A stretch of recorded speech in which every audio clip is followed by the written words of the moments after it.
Mes enfants bien-aimés, aujourd'hui, je veux m'adresser à chacun de vous directement au cœur. Où que vous soyez, à la maison, au travail ou peut-être dans un moment difficile, sachez que je suis toujours présent, observant vos pas, connaissant vos pensées les plus profondes. Je viens aujourd'hui apporter une parole d'espoir. Nombre d'entre vous ont lutté, affrontant des défis qui semblaient au-dessus de leurs forces. Je vois vos larmes couler en secret, j'entends vos prières murmurer dans le silence de la nuit. Aucune de vos souffrances ne passe inaperçue à mes yeux. Ce que je veux que vous compreniez aujourd'hui est simple. Les bénédictions de votre vie ne dépendent pas de messages clairs ou cachés, mais de la véritable relation que nous construisons ensemble. Les vraies richesses ne sont pas seulement matérielles, elles sont la paix qui surpasse toute compréhension, l'amour qui comble les vides de l'âme, l'espoir qui illumine même les jours les plus sombres. Quand je promets de pourvoir à tous vos besoins, je veux dire que je pourvoirai à tous vos besoins selon les richesses de ma gloire. Cela signifie que je prendrai soin de vous au-delà de l'argent. Pourtant, je n'ignore pas vos besoins matériels. Je sais que vous vivez dans un monde où vous avez besoin de ressources pour survivre et subvenir aux besoins de vos familles. Mon chemin ne se résume pas à des messages en chaîne ou à des promesses d'enrichissement rapide. Je travaille par la fidélité quotidienne, l'obéissance aimante et le service aux autres. Les bénédictions que j'envoie se présentent souvent sous la forme d'opportunités, de portes ouvertes et de sagesse pour prendre des décisions. Je vous invite à réfléchir à un point important aujourd'hui. Quel a été le véritable trésor de votre vie? Partagez-le dans les commentaires avec la simple phrase « Mon trésor est » et complétez-le avec sincérité. Cette simple réflexion peut vous ouvrir les yeux sur les richesses que vous possédez déjà. Souvenez-vous, je ne recherche pas des disciples par peur ou par cupidité, mais par amour. Je ne veux pas que vous me suiviez par peur de la pauvreté ou par désir de richesse, mais parce que vous avez trouvé en moi le sens le plus profond de votre existence. Restez jusqu'à la fin de ce message, car j'ai encore beaucoup à vous partager. Les paroles que vous entendez maintenant sont des graines plantées dans votre cœur, et ce n'est qu'avec du temps et de l'attention qu'elles porteront un fruit. Sache que j'œuvre dans ta vie, même sans que tu t'en rendes compte. Dans les moments de calme, d'attente, dans les portes qui semblent closes, je prépare quelque chose de spécial. Ton rôle est de me faire confiance, de persévérer et de garder ton cœur ouvert à mes conseils. Ne mesure pas mes bénédictions uniquement à ce que tu as, mais à ce que tu deviens. La plus grande richesse que je puisse t'offrir est de transformer ton caractère, de renforcer ta foi et d'accroître ta capacité d'aimer. Je serai toujours avec toi, jusqu'à la fin des temps. Ne l'oublie jamais. Aujourd'hui, je souhaite poursuivre notre conversation et approfondir ce que nous avons commencé. Dans le silence de votre cœur, je sais que de nombreuses questions surgissent. Des questions sur le chemin à suivre, sur les décisions à prendre, sur la façon de distinguer ma voix dans le brouhaha du monde. Vois-tu, quand je te regarde, je vois au-delà des apparences. Je connais chaque cellule de ton corps, chaque pensée qui traverse ton esprit, chaque rêve qui habite ton cœur.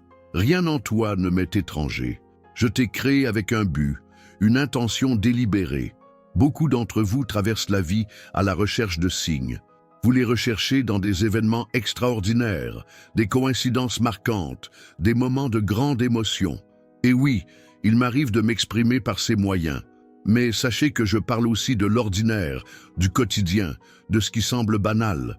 Je suis dans la douce pluie qui tombe après des jours de sécheresse. Je suis dans le sourire sincère d'un inconnu au moment où on en avait le plus besoin. Je suis dans la pensée soudaine qui clarifie une situation confuse. Je suis dans les petites grâces qui se renouvellent chaque matin. Arrête-toi un instant, respire profondément, ressens ma présence en cet instant précis. Nul besoin de rituels élaborés ni de belles paroles. Reconnais simplement que je suis là, avec toi. J'ai remarqué que beaucoup d'entre vous ont du mal à reconnaître ma voix au quotidien. J'ai donc préparé un cadeau spécial, un guide qui vous aidera à identifier les signes que je laisse dans votre quotidien. Dans le commentaire épinglé de cette vidéo, vous trouverez un livre numérique intitulé « Comment reconnaître les signes de Dieu au quotidien ». Ce document a été conçu pour vous aider à percevoir ma présence dans les petites choses. Cliquez sur le lien et recevez ce cadeau que j'ai spécialement préparé pour renforcer notre lien. Quand vous apprenez à me voir dans l'ordinaire, votre vie entière se transforme. Le travail n'est pas seulement du travail, c'est une occasion de servir.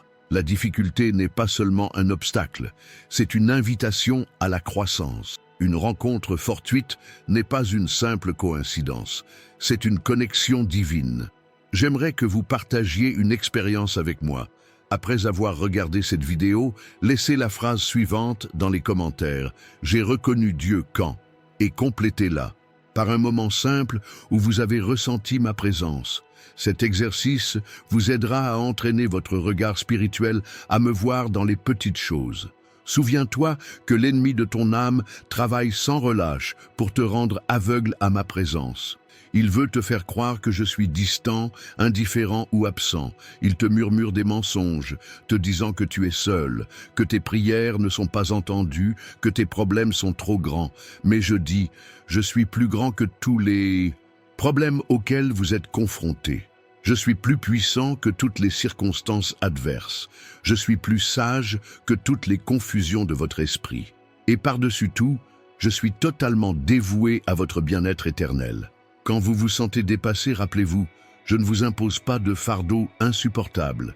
Si le poids vous semble trop lourd, c'est que vous essayez de le porter seul. Laissez-moi vous aider. Confiez-moi vos soucis. Faites confiance à mon timing, à ma façon de faire. Je vois beaucoup d'entre vous inquiets pour l'avenir, inquiets de ce que vous mangerez, boirez et porterez, inquiets pour votre travail, vos finances, votre santé, inquiets pour vos enfants, vos relations et vos décisions. Cette anxiété vous prive de votre paix intérieure, diminue votre foi et obscurcit votre vision. Si vous ressentez le poids de l'anxiété en ce moment, je vous invite à agir. Cliquez sur « J'aime » sur cette vidéo, un geste symbolique d'abandon. Ce faisant, déclarez dans votre cœur « Je confie mes soucis à Dieu ». Ce simple geste peut être le début d'une nouvelle liberté. Beaucoup me demandent « Quelle est ma volonté ?» Quelle est ta volonté pour ma vie, Seigneur? J'entends constamment cette question. Ma réponse pourrait vous surprendre. Ma volonté est que vous viviez en intimité avec moi. Tout le reste découle de ce centre. Quand vous me connaissez profondément, mes directions deviennent plus claires, mes chemins plus évidents. Pensez à Moïse, qui me parlait face à face, comme un homme parle à son ami. Pensez à David, un homme selon mon cœur, qui composait des psaumes exprimant ses sentiments les plus profonds. Pensez à Jésus, qui se retirait régulièrement pour être seul avec moi. Leur secret était le même, l'intimité. Cette intimité n'est pas le privilège de quelques privilégiés. Elle est à votre disposition. Dès maintenant, où que vous soyez. Ce n'est pas compliqué. Cela ne nécessite pas de connaissances théologiques approfondies. Cela requiert simplement disponibilité, sincérité et un désir sincère. Si vous souhaitez grandir dans cette intimité avec moi, abonnez-vous à cette chaîne. Chaque message que je partage ici vise à vous rapprocher de mon cœur. En vous abonnant, vous dites « Je veux en savoir plus sur Dieu, je veux entendre sa voix davantage ». C'est un engagement que je tiendrai. Beaucoup d'entre vous ont cherché des réponses au mauvais endroit. Vous consultez les horoscopes, les 10 heures de bonne aventure et les esprits. Vous recherchez des conseils dans des philosophies qui nient mon existence ou déforment ma nature. Cette quête vous éloigne de moi, embrouille vos cœurs et obscurcit votre discernement. Je suis le seul à connaître la fin dès le début. Je suis le seul à pouvoir te guider avec une sagesse parfaite. Je suis le seul à t'aimer inconditionnellement, sans arrière-pensée, sans intérêt personnel.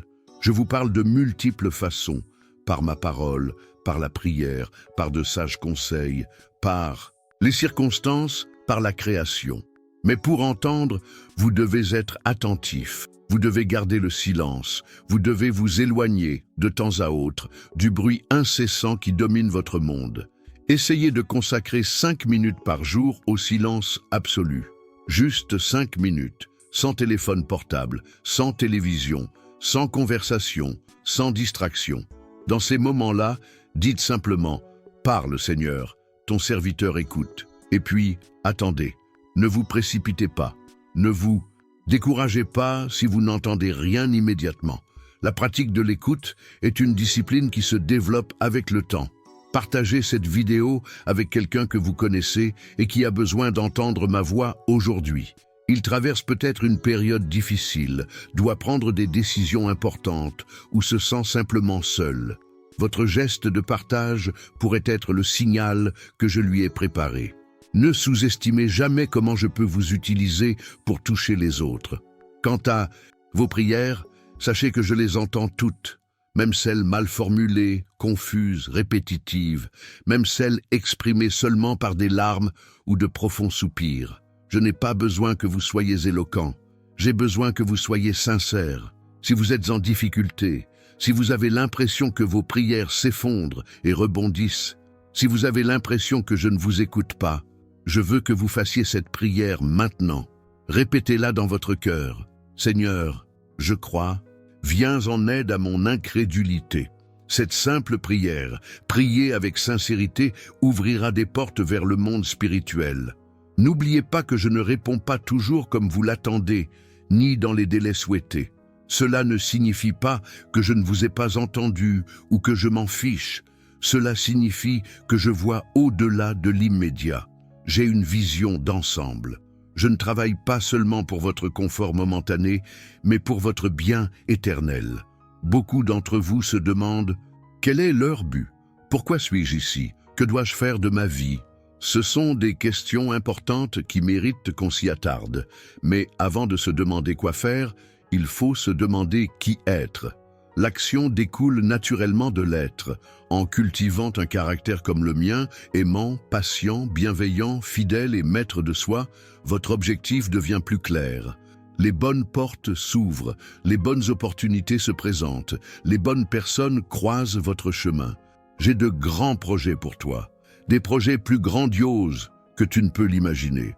Non pas parce que tu es particulièrement talentueux ou méritant, mais parce que je suis un Dieu grand qui prend plaisir à accomplir des choses extraordinaires à travers des gens ordinaires qui me font confiance. Si vous luttez contre des sentiments d'inadéquation, d'incapacité et de petitesse, sachez ceci. Je choisis le faible pour confondre le fort. Je choisis le simple pour confondre le sage. Je choisis le rejeté pour accomplir mes plus grands exploits. Votre faiblesse n'est pas un obstacle pour moi, c'est une occasion de démontrer ma puissance. Pensez à Gédéon, le plus jeune de la plus petite tribu, caché dans le pressoir, effrayé. Je l'ai qualifié de vaillant guerrier, avant même qu'il accomplisse quoi que ce soit. Pensez à David, le jeune berger ignoré même par son père. J'ai fait de lui le plus grand roi d'Israël. Pensez à Pierre, le pécheur impulsif et instable. J'en ai fait le roc sur lequel j'ai bâti mon église. Qu'ont-ils en commun? La disponibilité. Ni la perfection, ni l'excellence, ni des qualifications impressionnantes, juste la disponibilité. Et c'est tout ce que je vous demande, à vous aussi.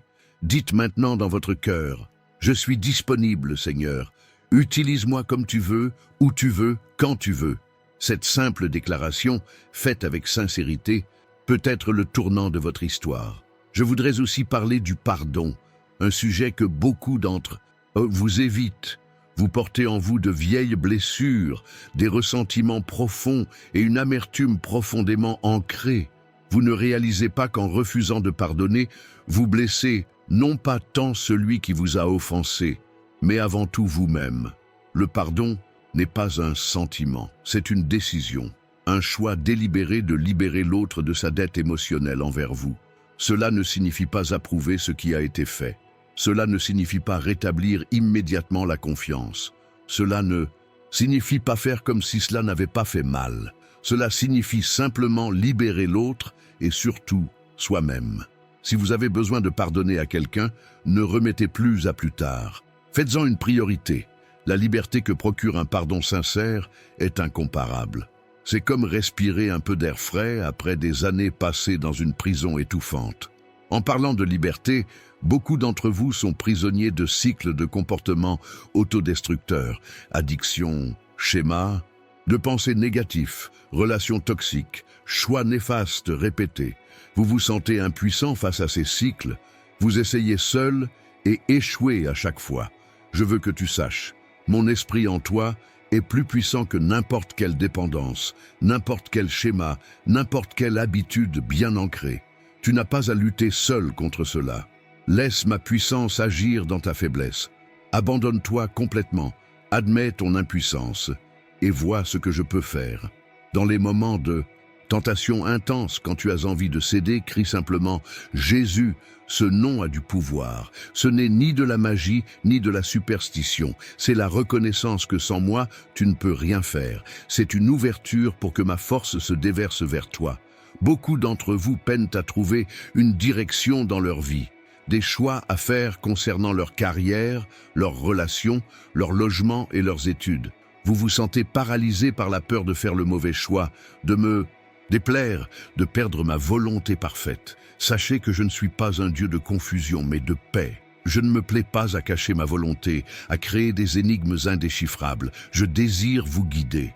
Ma voix ne vient pas pour semer la confusion, mais pour clarifier. Non pour compliquer, mais pour simplifier. Face à une décision importante, posez-vous ces questions. Ce choix me rapprochera-t-il de Dieu ou m'en éloignera-t-il? Est-il conforme aux principes de la parole de Dieu? Favorisera-t-il le bien des autres ou seulement le mien? Apportera-t-il la paix à mon cœur? Les réponses à ces questions m'orienteront souvent dans la bonne direction. Si vous êtes confronté à une décision cruciale en ce moment, je vous encourage à consulter le livre numérique disponible via le lien dans le commentaire épinglé. Vous y trouverez des conseils pratiques pour discerner ma volonté dans vos choix quotidiens.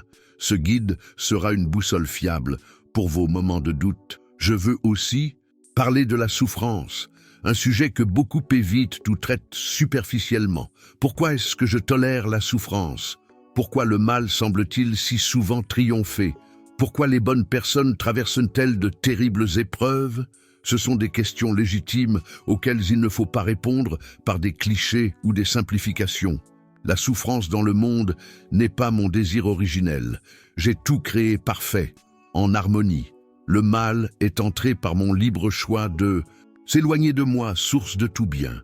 Depuis, j'ai travaillé sans relâche pour racheter, restaurer, transformer même le pire mal en possibilité de bien. Je ne promets pas l'absence de souffrance. Je promets ma présence au cœur de celle-ci. Je promets que rien, absolument rien, n'échappe à mon contrôle ni à ma capacité de racheter. Je promets qu'un jour j'essuierai chaque larme et qu'il n'y aura plus de mort, plus de deuil, plus de pleurs, plus de douleur. En attendant ce jour, je vous invite à transformer votre souffrance en service, à utiliser votre douleur comme un pont pour atteindre ceux qui souffrent, à faire de vos cicatrices des symboles d'espoir pour les blessés. Les plus grands ministères naissent de la plus grande douleur lorsqu'ils sont placés entre mes mains. Si tu traverses une sombre vallée en ce moment, ne perds pas espoir. Je suis avec toi-même quand tu ne ressens pas ma présence. Je travaille pour toi-même quand tout semble s'opposer à toi. J'entends tes cris même quand le ciel paraît d'airain. Concernant vos besoins matériels, je sais que beaucoup d'entre vous sont confrontés à des difficultés financières, à des inquiétudes quant à leurs moyens de subsistance et à l'anxiété quant à leur avenir matériel. Sachez que je connais chacun de vos besoins avant même que vous ne les exprimiez. Je me soucie des lits des champs et des oiseaux du ciel. À combien plus forte raison prendrai-je soin de vous?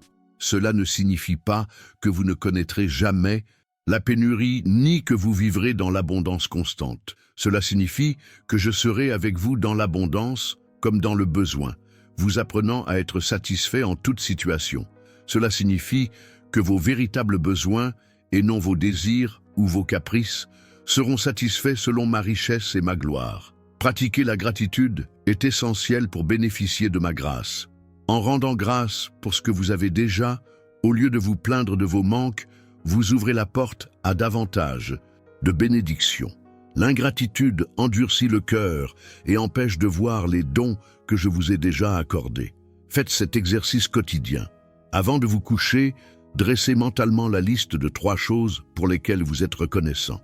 Il peut s'agir de choses simples et apparemment insignifiantes. Un magnifique coucher de soleil, un délicieux repas, un moment de rire, un problème qui n'est pas survenu.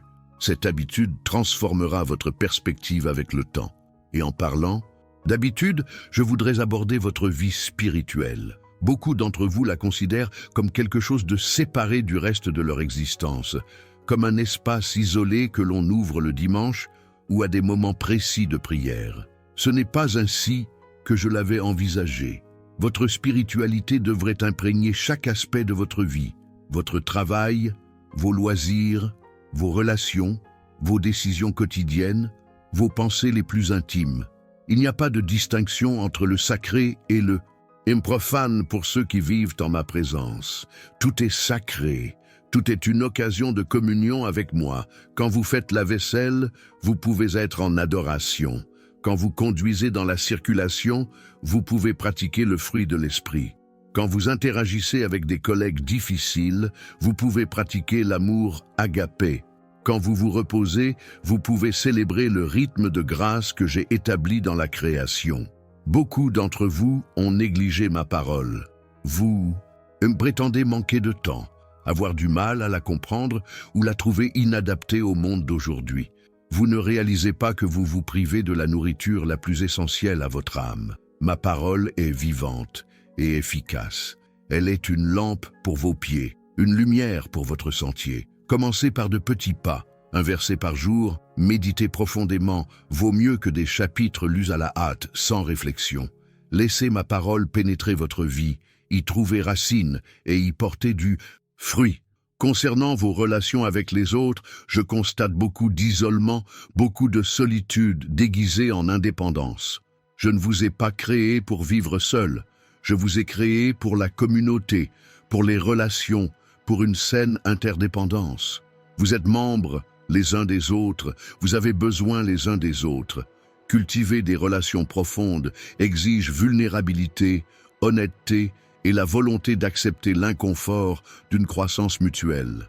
Ne vous contentez pas de relations superficielles ou d'amitiés de circonstances. Recherchez des personnes qui vous connaissent vraiment et qui vous aiment toujours, qui vous encouragent à grandir et qui, avec amour, soulignent vos faiblesses. Si vous vous sentez seul, laissez la phrase « J'ai besoin de connexion » dans les commentaires. C'est une façon de commencer à vous ouvrir et d'admettre votre besoin des autres. Qui sait, peut-être que des membres de cette même communauté vous tendront la main et vous offriront leur amitié. Je voudrais aussi parler de votre relation avec moi. Beaucoup la considèrent comme transactionnelle, prière précipitée, lecture machinale, rituel vide de sens. Ils ne me sollicitent que lorsqu'ils ont besoin de quelque chose, en cas de crise, lorsque les ressources humaines sont épuisées. Ce que je désire, c'est une relation authentique, une conversation sincère, une véritable communion.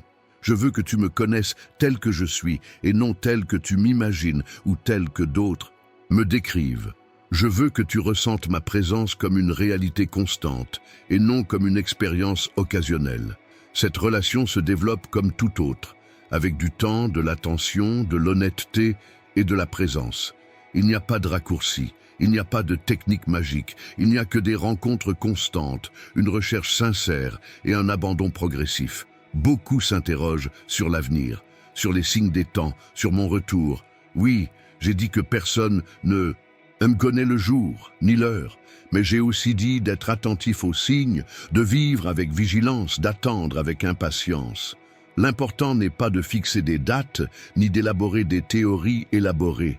Il s'agit de vivre chaque jour comme si c'était le dernier et, simultanément, comme si l'on avait l'éternité devant soi. Il s'agit d'investir dans ce qui dure, dans ce qui a une valeur éternelle. Il s'agit d'amasser des trésors au ciel, là où ni la mythe ni la rouille ne détruisent. Si aujourd'hui était votre dernier jour sur terre, comment le vivriez-vous? Quels mots prononceriez-vous? Quelles actions entreprendriez-vous?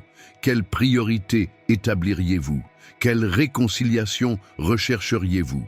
Ne remettez pas à demain ce que vous pouvez faire aujourd'hui. Le temps est précieux, limité et irrécupérable. J'ai observé combien d'entre vous vivent en surface, passant d'une activité à l'autre, remplissant chaque minute de stimuli extérieurs. évitant à tout prix le silence, la solitude et l'introspection. Vous oubliez qu'une vie plus profonde exige pause, réflexion et introspection. Essayez de faire une pause maintenant. Fermez les yeux quelques secondes. Respirez profondément. Ressentez votre propre existence. Reconnaissez-vous comme une créature aimée et valorisée, connue du Créateur. Cet exercice simple, pratiqué régulièrement, peut transformer votre expérience de vie. Beaucoup m'ont interrogé sur mes miracles. Pourquoi ne sont-ils pas aussi fréquents ou évidents qu'au temps biblique? Pourquoi semble-t-il concentré dans certaines régions, certains ministères, certaines personnes? Pourquoi ne se produisent-ils pas au moment où on en a le plus besoin? En vérité, je continue d'accomplir des miracles quotidiennement, mais vos yeux, conditionnés par le matérialisme scientifique, le scepticisme culturel et la théologie minimaliste, ne les reconnaissent souvent pas. Ils voient des coïncidences là où il y a providence divine. Ils voient un processus naturel là où il y a intervention surnaturelle. Les plus grands miracles ne sont souvent ni physiques, ni visibles, ni spectaculaires. Ils sont intérieurs, invisibles et silencieux. La transformation d'un cœur endurci, la restauration d'une relation brisée, le renouveau d'un esprit corrompu, la résurrection d'un espoir mort. Si vous souhaitez voir davantage de miracles dans votre vie, commencez par reconnaître ceux qui se sont déjà produits. Pratiquez l'observation attentive, la gratitude spécifique et le témoignage fréquent. Et rappelez-vous, les miracles ne sont pas un mérite, ils sont une grâce. Ils ne sont pas un droit, ils sont un don. Ils ne sont pas manipulables, ils sont souverains. Avant de continuer, je tiens à souligner l'importance du contenu que j'ai préparé pour vous. Dans le lien du commentaire épinglé, vous trouverez un livre numérique qui transformera votre perception de ma présence au quotidien. Comment reconnaître les signes de Dieu au quotidien est un guide pratique qui vous aidera à voir les situations ordinaires de votre vie avec un regard neuf. Ne le manquez pas, c'est un cadeau spécial que j'ai préparé pour ce moment. En parlant de dons, le plus grand d'entre eux est le salut. Beaucoup le considèrent comme une simple transaction juridique, une assurance contre l'enfer, un passeport pour le paradis. Ils n'en comprennent pas la véritable nature, la profondeur, la portée. Le salut que j'offre est la restauration complète de votre relation avec moi, brisée par le péché, de votre identité originelle, déformée par la chute, de votre objectif premier, obscurci par la rébellion, de votre communion avec les autres, fragmentée par l'égoïsme, de votre harmonie avec la création, perturbée par l'exploitation. Ce salut ne se limite pas à l'après-mort, il commence ici, maintenant. Chaque fois que vous choisissez l'amour plutôt que la haine, la vérité plutôt que le mensonge, le pardon plutôt que le ressentiment, la générosité plutôt que la cupidité, vous expérimentez les dimensions de ce salut dans le présent. Si vous n'avez jamais expérimenté ce salut, ou si vous n'en avez qu'une conscience superficielle, je vous invite à prendre une décision, non pas une décision émotionnelle et impulsive, fondée sur la peur ou la culpabilité, mais une décision consciente et éclairée, fondée sur la compréhension et un désir sincère. Dites dans votre cœur, « Je reconnais mon besoin d'un salut complet. Je reconnais que je ne peux l'atteindre par mes propres efforts. J'accepte le sacrifice de Jésus comme suffisant. J'abandonne ma vie à la Seigneurie du Christ. Je reçois le Saint-Esprit comme guide. » Si vous avez prié cette prière avec sincérité, bienvenue dans la famille. Vous êtes désormais mon enfant, héritier de toutes les promesses, participant à toutes les bénédictions spirituelles. Commencez votre nouveau cheminement en apprenant, en grandissant, en vous intégrant à une communauté de foi et en développant une saine discipline spirituelle. À ceux qui marchent avec moi depuis un certain temps, je voudrais vous encourager à ne pas vous reposer sur vos lauriers, à ne pas confondre familiarité et intimité, à ne pas troquer votre premier amour contre une religiosité vide, à ne pas remplacer l'expérience vécue par une théologie aride. Cherche-moi comme tu l'as fait au commencement, avec la même ferveur, la même soif, la même disponibilité. Renouvelle tes vœux, rafraîchis ta vision, ravive ta passion. Je Renouvelle toujours toutes choses, y compris ta relation avec moi.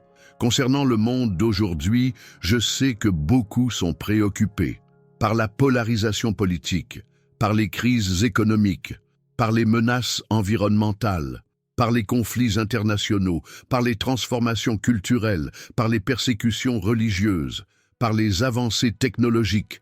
Je veux que vous sachiez, rien de tout cela ne m'étonne ni ne m'inquiète. Rien n'échappe à ma connaissance, ni à mon contrôle. L'avenir n'est pas incertain pour moi. Les puissances de ce monde ne sont pas suprêmes. Les machinations du malin ne sont pas invincibles. Vous êtes appelés à être lumière dans les ténèbres, non à les maudire, à être sel sur la terre, non à déplorer sa décadence, à être agent de transformation, non prophète de malheur, à être ambassadeur de la réconciliation, non promoteur de la division. Si la situation actuelle vous décourage, si vous avez l'impression que tout est perdu, si vous pensez qu'il n'y a plus d'espoir, rappelez-vous, j'ai déjà vaincu le monde. Le royaume que je proclame avance silencieusement, comme le levain dans la pâte, comme une graine dans le sol. Souvent, pas de façon spectaculaire, visible ou mesurable, mais inexorablement, irrésistiblement, irréversiblement. Votre rôle dans cette avancée est crucial. Non pas parce que vous êtes particulièrement puissant ou qualifié, mais parce que je choisis d'agir principalement par l'intermédiaire de personnes ordinaires, prêtes à se laisser utiliser. Des personnes comme vous. Si vous avez trouvé la vidéo utile, montrez votre soutien en cliquant sur le bouton « J'aime ». Ce simple geste encourage non seulement la diffusion de ces messages, mais permet également de toucher davantage de personnes qui ont besoin de les entendre. Votre « j'aime » contribue à diffuser ce message. Je veux aussi parler de votre identité. Beaucoup d'entre vous la cherchent au mauvais endroit.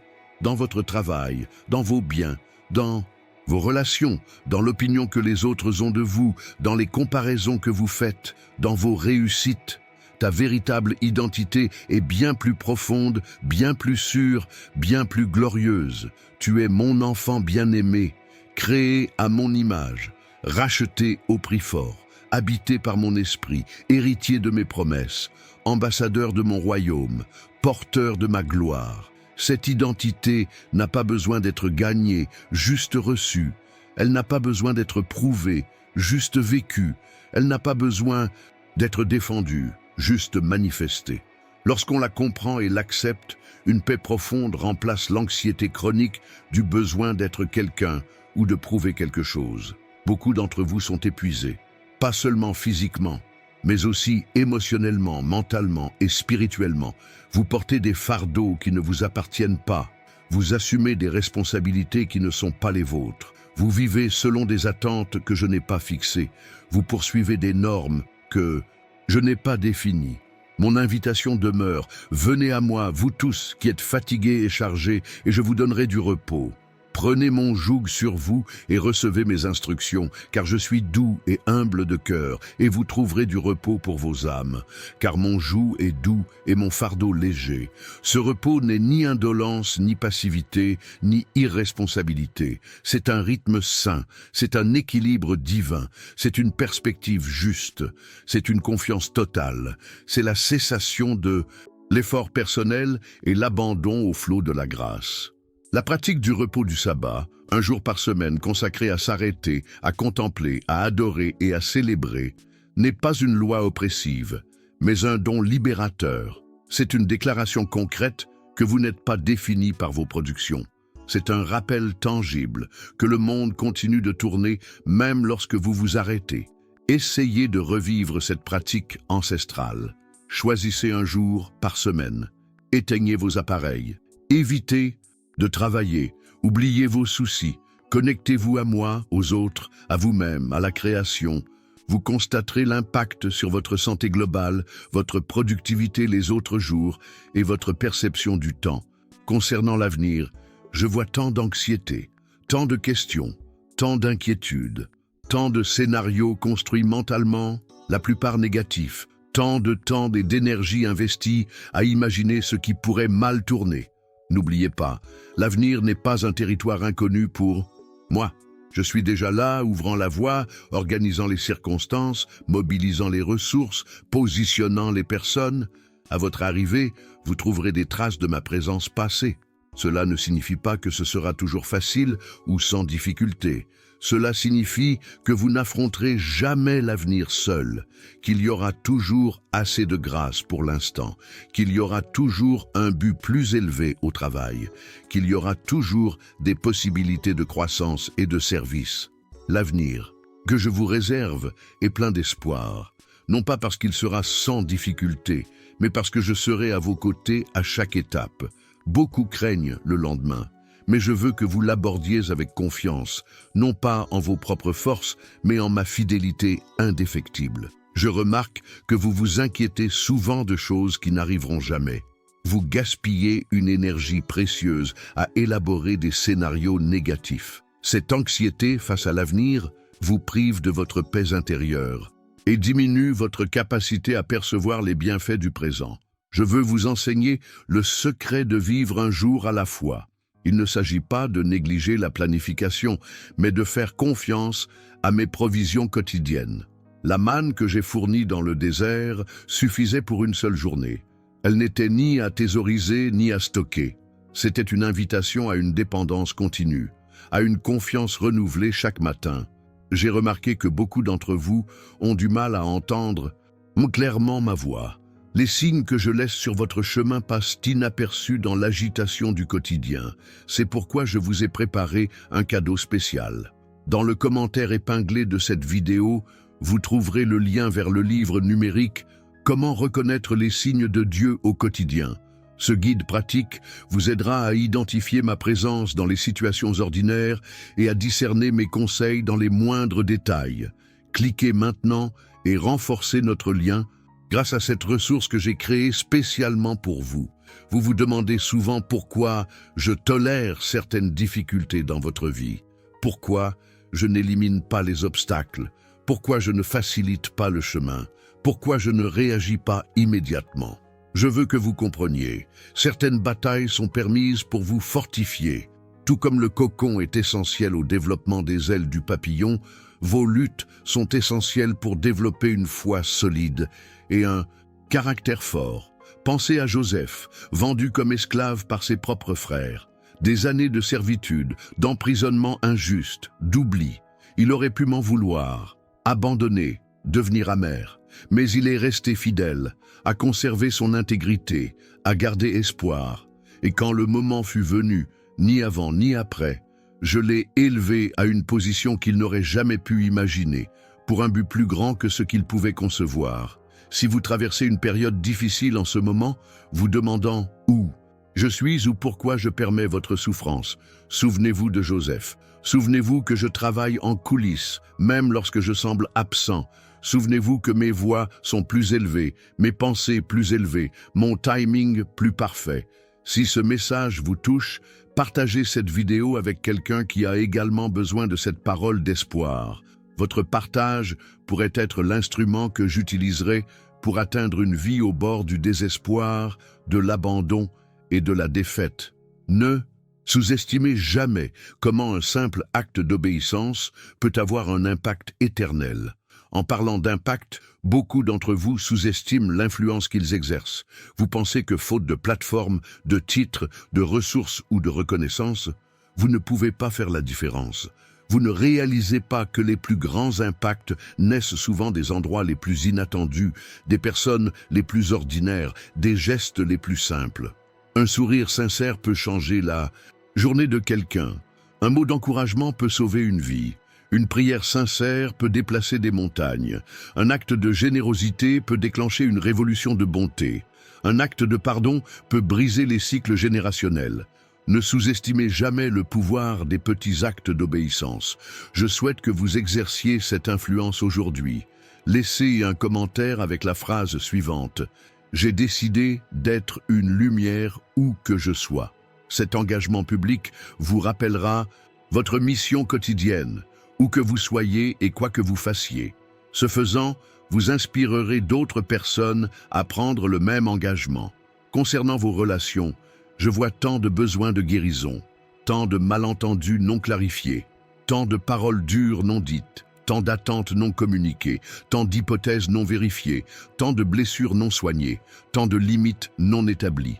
Le secret d'une relation saine ne réside pas dans la recherche de personnes parfaites, mais dans l'apprentissage de l'amour mature envers celles qui sont imparfaites. Il ne s'agit pas de ne jamais être en désaccord, mais de l'être avec respect. Il s'agit de ne jamais se blesser, mais de savoir chercher et offrir la réparation. Si vous vivez une relation brisée, une séparation douloureuse, une blessure profonde, ne remettez pas à plus tard la réconciliation. Faites le premier pas, même si vous n'êtes pas le premier à commettre une erreur. Privilégiez la vulnérabilité à l'orgueil. Privilégiez la compréhension à l'accusation. Privilégiez le pardon au ressentiment. Beaucoup d'entre vous ne m'ont sollicité qu'à des moments précis, en des lieux précis, lors d'occasions spéciales. Vous ne réalisez pas que je désire une communion constante, une présence continue, un dialogue ininterrompu. Je ne veux pas être seulement une ressource en temps de crise, mais un compagnon à chaque étape du chemin. Essayez de transformer vos activités quotidiennes en occasion de communion avec moi. Au réveil, avant même de décrocher votre téléphone, partagez vos premières pensées de la journée. Sous la douche, utilisez l'eau comme symbole de purification et de renouveau. En voiture, transformez votre trajet en un moment de louange ou d'intercession. Au repas, transformez le repas en une gratitude consciente. Cette pratique de présence continue ne requiert ni rituel élaboré ni formule mystique. Elle requiert simplement une conscience intentionnelle, une reconnaissance délibérée et un dialogue sincère. Il s'agit d'apprendre à m'inclure naturellement dans chaque aspect de la vie, non pas comme un observateur distant, mais comme un participant actif. Si vous souhaitez approfondir cette communion, abonnez-vous à cette chaîne. Chaque message que je partage ici vise à renforcer votre lien avec moi, à vous aider à reconnaître ma voix et à vous apprendre à discerner ma présence.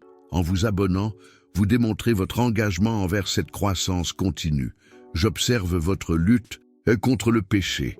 Les mêmes schémas se répètent, les mêmes tentations reviennent, les mêmes chutes se succèdent, les mêmes cycles apparemment sans fin. Je vois votre frustration, votre honte, votre découragement, votre sentiment d'hypocrisie. Je veux que tu saches, tes échecs ne me surprennent pas. Je connais ta nature, je comprends tes faiblesses, j'anticipe tes échecs, et pourtant, je t'aime inconditionnellement. Non pas d'un amour permissif qui ignore le péché, mais d'un amour transformateur, qui offre une issue et le pouvoir de changer. Le véritable combat contre le péché ne se livre pas principalement au moment de la tentation. Il se livre bien avant, par des choix quotidiens d'intimité avec soi-même, de renouvellement de l'esprit, de communion avec d'autres croyants et de discipline spirituelle constante. Ces pratiques ne garantissent pas l'immunité contre la tentation, mais elles renforcent votre capacité à y résister lorsqu'elle survient. Quand tu tomberas, et tu tomberas, car tu es encore en pleine transformation, ne te cache pas de moi. Ne tarde pas à revenir, n'accumule pas la culpabilité, n'attends pas de te sentir digne. Viens immédiatement, en toute sincérité, en toute transparence, confesse-toi, repens-toi, reçois le pardon, relève-toi et avance. Beaucoup confondent pardon et absence de conséquences. Ils pensent que, parce qu'ils ont pardonné, leurs mauvais choix n'auront aucune conséquence naturelle. Ils ne comprennent pas que le pardon restaure les relations, mais n'efface pas nécessairement les effets du péché. David a été pardonné pour adultère et meurtre, mais il en a quand même subi de graves conséquences tout au long de sa vie. Cette vérité ne devrait pas vous décourager, mais vous inciter à faire des choix judicieux, à ne pas considérer uniquement le plaisir momentané, mais aussi les conséquences à long terme, à évaluer non seulement ce qui est permis, mais aussi ce qui est bénéfique, à vous demander non seulement si quelque chose est techniquement acceptable, mais aussi si cela contribue à votre mission plus vaste. En parlant de mission, beaucoup d'entre vous n'ont pas encore découvert la vôtre. Vous passez votre vie à imiter la vocation des autres, à suivre des attentes extérieures, à accomplir des projets imposés. Vous n'avez pas encore clairement défini le but unique que j'ai pour chacun de vous. Ta mission ne se résume pas à un rôle ou à une position spécifique. Il s'agit d'exprimer mon caractère et de faire progresser mon royaume selon ton identité unique. Il s'agit d'utiliser qui tu es, ta personnalité, tes dons, tes expériences, tes passions, ton contexte, pour manifester qui je suis dans ton contexte particulier. Pour discerner votre mission, posez-vous ces questions. Qu'est-ce qui me cause une juste indignation? Qu'est-ce qui me fait pleurer? Qu'est-ce qui me fait perdre la notion du temps? Quels besoins perçois-je comme négligés par les autres? Quelles compétences ai-je développées au fil d'expériences difficiles? Les réponses à ces questions révèlent souvent votre mission unique. Je constate que beaucoup ont cherché l'épanouissement au mauvais endroit, dans l'accumulation matérielle, dans la reconnaissance sociale, dans la réussite professionnelle, dans les expériences sensorielles, dans la connaissance intellectuelle.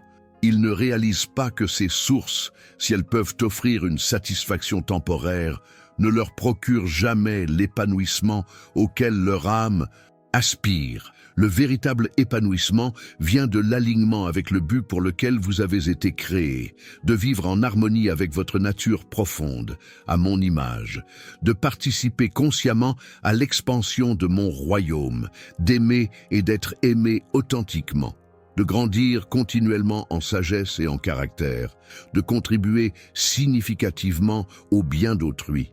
Si vous ressentez un vide persistant, une insatisfaction chronique, une quête incessante de quelque chose de plus, vous vivez ce qu'Augustin décrivait il y a des siècles. Tu nous as fait pour toi, et notre cœur est sans repos jusqu'à ce qu'il repose en toi. Cette inquiétude n'est pas un défaut, c'est une boussole qui vous indique votre véritable nord. Comme je l'ai mentionné précédemment, j'ai préparé une ressource précieuse pour vous aider à reconnaître ma présence et mes conseils au quotidien. Le livre numérique « Comment reconnaître les signes de Dieu au quotidien » est disponible dans le commentaire épinglé de cette vidéo. Ce matériel pratique transformera votre perception et vous aidera à identifier ma main dans des situations ordinaires. Accédez-y dès maintenant et découvrez une nouvelle dimension d'intimité avec moi. Beaucoup d'entre vous marchent dans la foi depuis des années et pourtant vous continuez à vous nourrir de lait spirituel alors que vous devriez consommer de la nourriture solide. Vous vous contentez de concepts basiques, de vérités élémentaires et d'expériences superficielles. Vous ne progressez pas vers la maturité, la profondeur ou l'autorité spirituelle. La croissance spirituelle n'est pas automatique. Elle ne se produit pas simplement avec le temps ou l'accumulation de connaissances. Elle exige intentionnalité, discipline et engagement. Elle exige la volonté de remettre en question ses hypothèses, d'abandonner sa zone de confort et d'affronter ses résistances. Si vous désirez une croissance authentique, pratiquez ces disciplines. Une étude approfondie et diligente de ma parole, une prière contemplative et intercessive, un jeûne régulier et déterminé, une simplicité volontaire et une générosité systématique, un service humble et compatissant, une confession et une responsabilité transparente, une célébration joyeuse et un repos confiant. La plus grande preuve de maturité spirituelle ne réside pas dans une connaissance théologique impressionnante, des expériences mystiques extraordinaires ou un ministère publiquement reconnu. C'est un caractère transformé. C'est un amour désintéressé, c'est une sagesse pratique, c'est une influence positive, c'est le fruit constant de l'esprit. Amour, joie, paix, patience, bonté, bienveillance, fidélité, douceur et maîtrise de soi. Si cette vidéo vous est utile, merci de la soutenir en cliquant sur le bouton « J'aime ». Votre « j'aime » encourage non seulement la continuation de ces messages, mais permet également à l'algorithme d'atteindre davantage de personnes qui en ont besoin. Un simple clic peut avoir un impact bien plus important que vous ne l'imaginez. Je souhaite également aborder votre combat contre la peur de l'avenir, la peur de l'échec, la peur du rejet, la peur du manque, la peur de la maladie, la peur de la solitude, la peur de la mort, la peur de la peur elle-même. Je vois comment ces peurs influencent vos décisions, limitent vos possibilités et vous volent votre paix intérieure. La peur, si elle n'est pas abordée, devient une prison invisible. Elle conditionne vos choix sans que vous vous en rendiez compte. Elle fixe vos limites sans votre consentement conscient. Elle fixe vos limites sans votre permission. Elle vous vole votre potentiel sans vous en donner le moindre reçu. Être libéré de la peur ne vient pas de circonstances parfaites, de garanties absolues ou de l'absence de risque. Cela vient d'une confiance fondée non sur soi-même ou sur des conditions extérieures, mais sur mon caractère immuable, mon amour indéfectible, ma présence constante, ma puissance illimitée et ma promesse fidèle. Cette confiance n'est pas un sentiment instable, mais une conviction profonde. Elle ne signifie pas l'absence d'émotions négatives, mais plutôt le refus de les laisser influencer vos décisions. Elle n'élimine pas les incertitudes objectives, mais elle établit la certitude subjective que quoi qu'il arrive, je serai avec toi, en toi. Pour développer cette confiance, nourrissez-vous quotidiennement de mes promesses. Méditez-les non pas superficiellement, mais profondément, jusqu'à ce qu'elles pénètrent au-delà de l'intellect et atteignent votre cœur. Ne les déclarez pas comme une formule magique, mais comme une vérité intériorisée.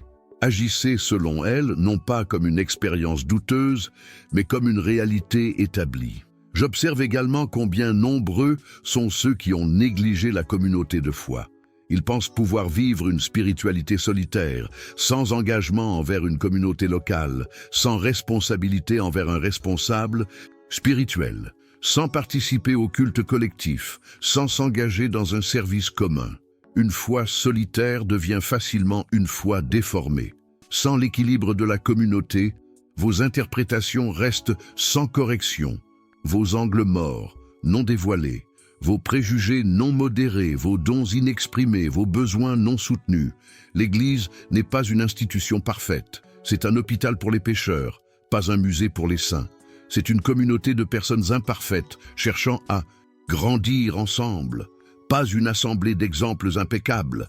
Ses membres échoueront, ses dirigeants décevront, ses structures seront frustrantes. Pourtant, elle est mon principal instrument pour manifester mon royaume en ce temps. Si vous vous êtes éloigné de la communauté en raison de blessures légitimes, d'expériences négatives ou de déceptions sincères, je comprends votre hésitation. Mais je vous invite à ne pas abandonner le concept, mais à rechercher une expression plus saine. Le remède à une église malade n'est pas l'isolement, mais une meilleure église. Non pas un manque de communauté, mais une communauté plus authentique. J'ai observé vos difficultés financières, l'inquiétude constante, le sentiment de pénurie chronique, l'anxiété quant à votre avenir matériel, la comparaison avec d'autres qui semblent avoir plus, la tension entre besoins, désirs et ressources disponibles. Les principes de prospérité que j'ai établis ne sont pas des formules magiques pour une richesse instantanée, mais des lignes directrices pour une gestion fidèle générant une suffisance constante, travail assidu, planification prudente, dépenses réfléchies, épargne disciplinée, générosité systématique, satisfaction authentique, confiance inébranlable. Beaucoup confondent prospérité et abondance matérielle illimitée. Ils ne comprennent pas que la véritable prospérité consiste à avoir suffisamment pour ses besoins réels, à disposer des ressources nécessaires pour être généreux avec autrui et à se contenter de ce que l'on possède. Cette prospérité est à la portée de quiconque applique ces principes, quel que soit son revenu absolu.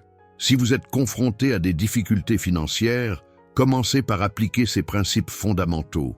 Vivez selon vos moyens. Éliminez les dettes inutiles, établissez un fonds d'urgence, soyez généreux même avec peu, pratiquez la gratitude pour ce que vous avez déjà, recherchez la sagesse avant de prendre des décisions importantes, faites confiance à ma prévoyance tout en faisant votre part. Concernant vos rêves, je vois tant de potentiel inexploité, tant de désirs inassouvis, tant de visions non réalisées, tant de talents non développés, tant d'idées non réalisées, tant d'appels sans réponse, tant de passions non canalisées. Votre cœur a été créé pour rêver, pour envisager des possibilités qui n'existent pas encore, pour concevoir des réalités en attente de manifestation, pour ressentir l'anticipation de la joie de ce qui est encore à venir. Ces rêves, lorsqu'ils sont en accord avec mes objectifs, ne sont pas des échappatoires irresponsables, mais des aperçus de l'avenir que je souhaite co-créer avec vous.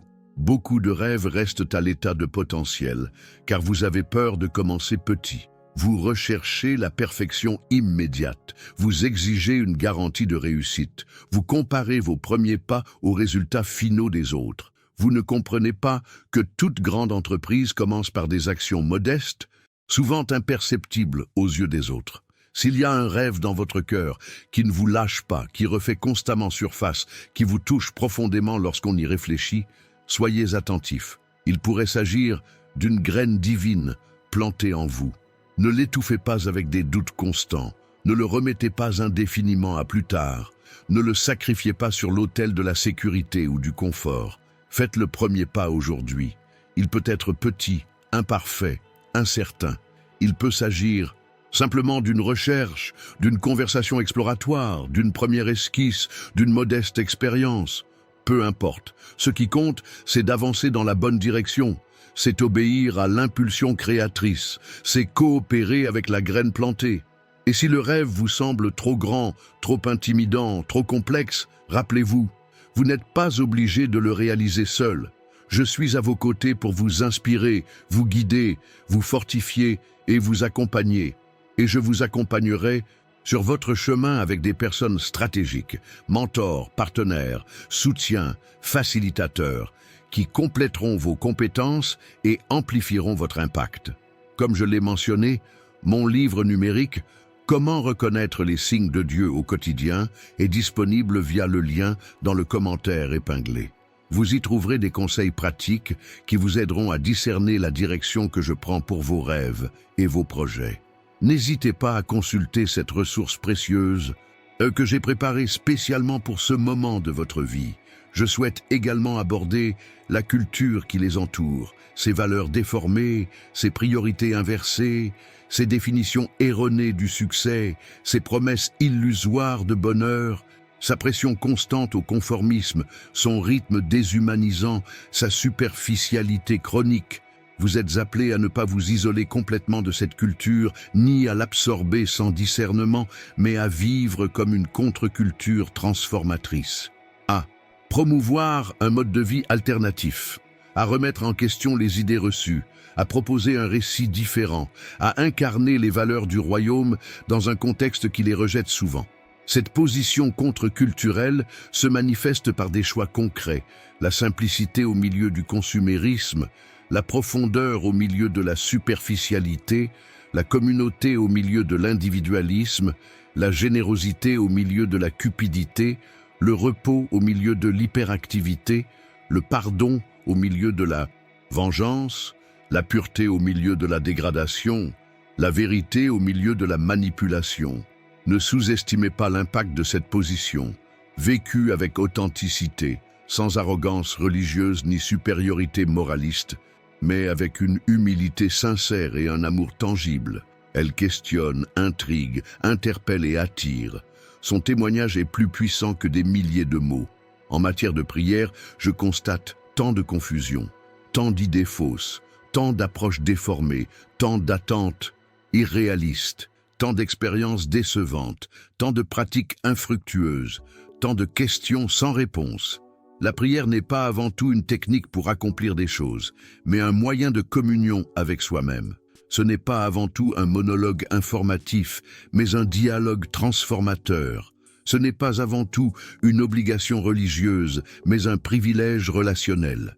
Ce n'est pas avant tout une formule magique, mais une coopération consciente. Beaucoup abandonnent la prière parce qu'ils ne voient pas de résultats tangibles, mesurables et immédiats. Ils ne réalisent pas que nombre des plus grands bienfaits sont internes, cumulatifs et progressifs. Transformation du caractère, clarté de perception, alignement de la volonté, profondeur de l'intimité, sensibilité spirituelle, sagesse pratique. Cela ne signifie pas que la prière ne produit pas aussi des résultats extérieurs, visibles et concrets. Elle en produit, et plus souvent qu'on ne l'imagine. Mais pas toujours, comme on l'espère, au moment souhaité, pour les raisons qu'on suppose. Ma réponse prend toujours en compte la perspective globale, le bien commun, le dessein éternel. Si vous voulez une prière plus efficace, pratiquez ces attitudes: la persévérance sans manipulation, l'attente sans présomption, la spécificité sans limitation, l'humilité sans autodérision, la confiance sans rigidité, l'audace sans manque de respect, la gratitude sans déni, l'intercession sans anxiété. La gratitude est particulièrement importante. Beaucoup se focalisent tellement sur ce qui leur manque, ce qui les blesse, ce qui les inquiète, qu'ils deviennent incapables de reconnaître ce qu'ils ont déjà, ce qui a déjà trouvé une réponse, ce qui a déjà été transformé.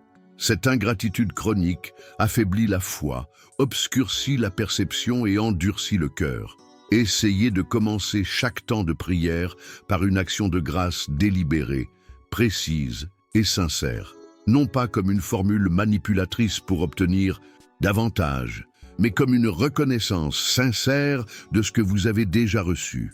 Cette pratique simple transformera progressivement votre attitude, votre perception et votre expérience de la prière. Je veux que vous reconnaissiez l'impact de vos paroles, leur pouvoir de créer ou de détruire, de guérir ou de blesser, d'encourager ou de décourager, de bénir ou de maudire, de construire ou de détruire, d'unir ou de diviser, de révéler la vérité ou de perpétuer le mensonge. Vos mots ne sont pas de simples sons creux ou symboles arbitraires. Ce sont des expressions chargées d'énergie spirituelle. Ce sont des graines qui, une fois plantées, produiront inévitablement des fruits correspondants dans votre vie et dans celle des autres. Ce sont des instruments de création ou de destruction, selon la manière dont on les utilise. Cette compréhension ne devrait pas engendrer une paralysie communicative, mais une intentionnalité consciente. Non pas un silence perpétuel, mais une expression responsable. Non pas une peur constante de commettre des erreurs, mais un engagement constant pour l'édification. Non pas un perfectionnisme paralysant, mais une amélioration progressive. Pratiquez ces disciplines verbales. Dites la vérité avec amour. Bénissez consciemment. Louez sincèrement. Confrontez de manière constructive. Pardonnez verbalement. Remerciez spécifiquement. Édifiez délibérément. Intercédez avec ferveur. Prophétisez bibliquement. Si cette vidéo est une bénédiction pour vous, je vous invite, outre le fait de l'aimer, à la partager avec au moins une personne susceptible d'être touchée par ce message. Votre partage pourrait être le canal que j'utiliserai pour atteindre quelqu'un qui a besoin de ces mots aujourd'hui. Ne sous-estimez jamais comment je peux utiliser votre simple obéissance à des fins extraordinaires. Concernant vos pensées, je constate une activité mentale incontrôlée. Tant de schémas négatifs automatiques, tant de cycles répétitifs et improductifs. Tant de soucis inutiles et anticipés, tant de souvenirs douloureux revécus, tant de comparaisons injustes, tant de discours intérieurs destructeurs entretenus. Votre esprit a été créé pour être un outil puissant et non un maître tyrannique, pour servir vos objectifs les plus élevés et non pour contrôler votre vie par des peurs irrationnelles ou des limitations artificielles, pour explorer des possibilités inspirantes et non pour revivre de manière obsessionnelle des scénarios une catastrophe. La transformation par le renouvellement de l'esprit n'est pas un processus mystique automatique, mais une discipline constante et intentionnelle. Elle implique d'identifier les pensées déformées, de remettre en question les hypothèses limitantes, de remplacer les mensonges par des vérités, de diriger l'attention, de cultiver des perspectives saines et de pratiquer la métacognition consciente. Essayez cet exercice quotidien. Identifiez un schéma de pensée négatif récurrent. Questionnez sa véracité et son utilité. Formulez une alternative plus saine, fondée sur la vérité. Pratiquez le remplacement conscient chaque fois que le schéma initial réapparaît. Avec le temps et la persévérance, de nouvelles voies neuronales se formeront, facilitant une transformation durable. J'observe également votre difficulté à vous représenter vous-même, votre perception souvent déformée de vous-même, votre acceptation des définitions extérieures sans poser de questions, votre maintien d'une identité fondée sur des expériences passées douloureuses, votre comparaison constante à des critères irréalistes, votre jugement plus sévère que celui des autres.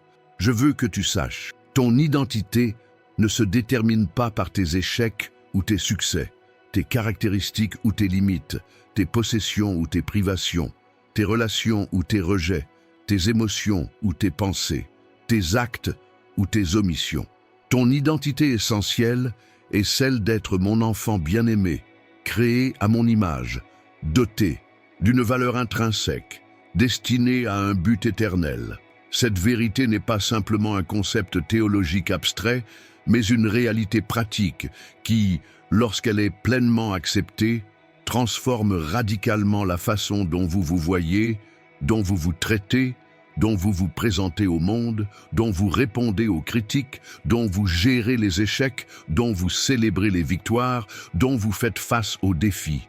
Entraînez-vous à vous voir comme je vous vois, non pas à travers le filtre de la honte, de la culpabilité, de la peur, de la comparaison, du perfectionnisme ou de la performance, mais à travers le prisme de la grâce, de la vérité, de l'amour, de l'acceptation, du potentiel et du sens.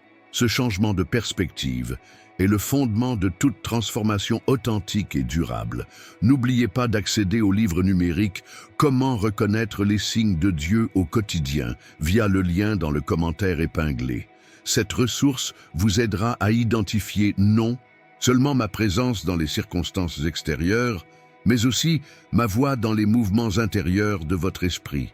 C'est un guide pratique pour renforcer votre connexion avec moi dans chaque dimension de votre existence. Concernant le pardon, je vois tous les efforts que vous déployez pour bien le comprendre. Est-ce une décision ou un sentiment?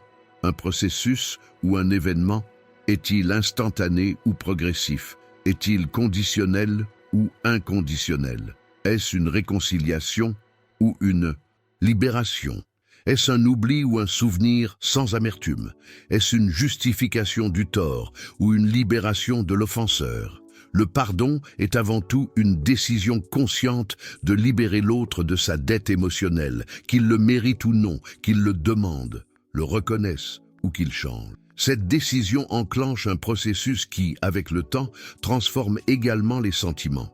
Il ne s'agit pas de nier l'offense, de minimiser la douleur, de justifier l'erreur, de rétablir une confiance automatique ou d'éliminer les conséquences naturelles. Beaucoup de gens retardent le pardon à cause d'idées fausses. Ils pensent que pardonner signifie accepter l'erreur, nier la douleur, rétablir immédiatement la relation, faire comme si de rien n'était, s'exposer à de nouvelles offenses et en éliminer toutes les conséquences. Il n'en est rien. Il s'agit simplement de choisir de ne plus se laisser définir ou contrôler par l'offense subie. Le pardon profite avant tout à celui qui pardonne et non à celui qui est pardonné. Il libère du cycle de l'amertume, du ressentiment, de la vengeance et de la victimisation. Il rompt le lien énergétique négatif qui vous lie à l'agresseur et à l'événement. Il permet à la blessure de guérir, à la vie de continuer et à l'avenir d'être préservé du passé. Si vous avez besoin de pardonner à quelqu'un, y compris à vous-même, faites cette simple prière dès maintenant. Je choisis de pardonner à, non, pour offense précise. Je libère cette personne de sa dette émotionnelle. Je remets le jugement final à Dieu. Je refuse de me laisser dominer par l'amertume ou le ressentiment. Je renonce au droit de me venger. Je choisis d'avancer en toute liberté. En parlant de liberté, beaucoup d'entre vous luttent contre diverses addictions. Substances chimiques, comportements compulsifs, relations toxiques, schémas émotionnels destructeurs, habitudes mentales limitantes. Vous ne pouvez pas arrêter, même si vous le voulez. Vous vous sentez impuissant, honteux et désespéré. La véritable liberté ne s'acquiert pas principalement par la volonté, la détermination humaine, l'effort moral ou les décisions personnelles. Bien que ces éléments aient leur place, la libération authentique et durable est une œuvre surnaturelle de mon esprit, accessible par un abandon total, l'aveu de son impuissance et l'ouverture à l'intervention divine. Cet abandon n'est pas une passivité irresponsable, mais une reconnaissance réaliste de ses limites et une ouverture consciente à la grâce transformatrice. Il ne s'agit pas de négliger sa part, mais de reconnaître qu'elle est insuffisante sans mon intervention. Nombreux sont ceux qui recherchent la libération par des méthodes purement humaines. La volonté, l'entraide, la pensée positive et le changement d'habitude. Si ces méthodes peuvent apporter un soulagement temporaire, elles produisent rarement une transformation durable. La véritable libération intègre les dimensions spirituelles, émotionnelles, mentales, physiques et relationnelles de l'être humain. J'ai vu ton combat silencieux, les moments de honte profonde, les promesses constamment rompues, les tentatives sincères suivies de douloureuses rechutes, les prières désespérées de délivrance qui semblent rester lettre morte. Je ne suis pas indifférent, je ne suis pas déçu, je ne t'ai pas abandonné. Ta valeur à mes yeux ne repose pas sur tes performances, ta perfection morale ou ta capacité à remporter une bataille. Elle est ancrée dans ce que tu es, et fondamentalement, mon enfant bien-aimé, pour qui j'ai payé un prix infini. Cette vérité demeure inchangée, quels que soient tes échecs. Le contenu que je partage aujourd'hui n'est que le début d'un voyage plus profond que je souhaite entreprendre avec vous. Il y a bien plus que je souhaite révéler à votre cœur, bien plus que j'ai préparé pour votre vie. Pour poursuivre ce chemin de croissance et de découverte, laissez la phrase « Je reconnais ta présence aujourd'hui » dans les commentaires. Ce simple geste de reconnaissance ouvrira des portes de bénédiction que vous n'auriez jamais imaginées. Assurez-vous également d'être abonné à cette chaîne. Chaque nouveau message s'appuiera sur les précédents, créant ainsi un chemin de transformation continue. Le bouton « S'abonner » vous permettra de recevoir régulièrement des mots qui nourriront votre âme au moment précis où vous en avez besoin. N'oubliez pas d'accéder au cadeau spécial que je vous ai laissé dans le commentaire épinglé. Le livre numérique « Comment reconnaître les signes de Dieu au quotidien » a été spécialement conçu pour ce moment de votre vie. C'est comme si je pensais à vous en l'inspirant. Partagez cette vidéo avec quelqu'un qui a besoin de ce mot aujourd'hui.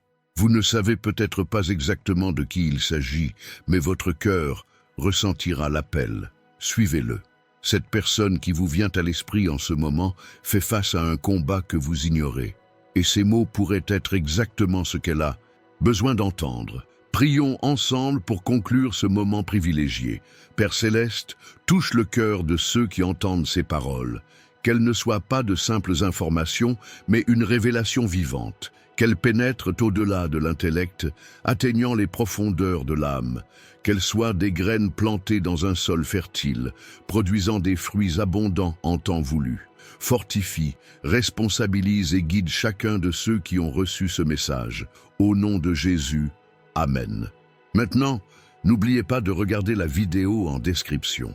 Elle contient des révélations importantes qui complètent tout ce que j'ai partagé ici et seront cruciales pour la prochaine étape de votre cheminement spirituel. Ce que je vous ai préparé là-bas surprendra votre cœur et vous ouvrira de nouveaux horizons de compréhension de mon amour et de mes projets pour votre vie.